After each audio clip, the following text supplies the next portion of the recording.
अब हम ureteric stone का मैनेजमेंट करते हैं। बहुत बहुत इंपॉर्टेंट है बेटा ये भी। देखो, आप जानते हो जो यूरेटर होती है उसके 5 एनेटमिकल नैरोइंग पॉइंट होते हैं। पहला यूरेट्रोपेल्विक जंक्शन पे, दूसरा जहाँ पे आइलिक आर्टरी क्रॉस करती है, और तीसरा जहाँ पे वास डिफरेंस या ब्रॉड लिगामेंट निकलता है, जब ये ब्लैडर में एंटर करती है तब, और एक होता है जहाँ पे यूरेट्रिक ऑरिफिस होता है। तो ये 5 इसके नरिंग पार्ट यहीं पे पथरी फंस के कई बार पेन कर देती है।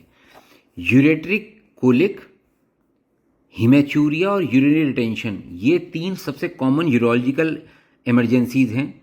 जो स्टोन 5 mm साइज से कम होते हैं वो यूजली पास ऑफ हो जाते हैं ईजिली। जो नहीं होते फिर उनको ट्रीटमेंट करा जाता है।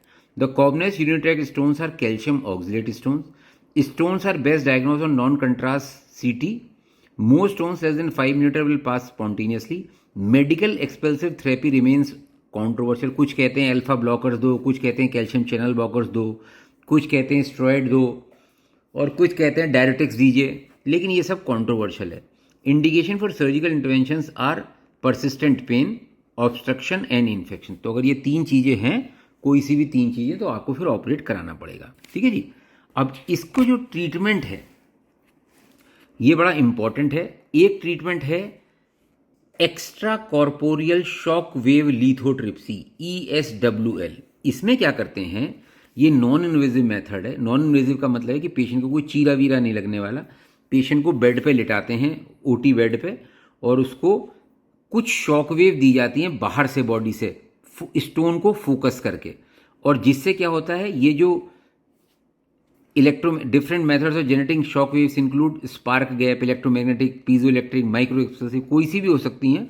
तो इनसे क्या होता है, फिर पेशेंट का ये स्टोन टूट जाता है, और जब ये टूट जाता है तो छोटे छोटे साइज में हो जाता है, और ये फिर अपने आप निकलता चला जाता है इस रास्ते से।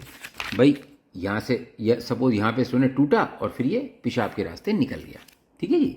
अच्छा जी, इसकी खास बात ये है कि this is common form of treatment these days for renal calculi and stones up to 1.5 cm in size and are suitable for this form of treatment.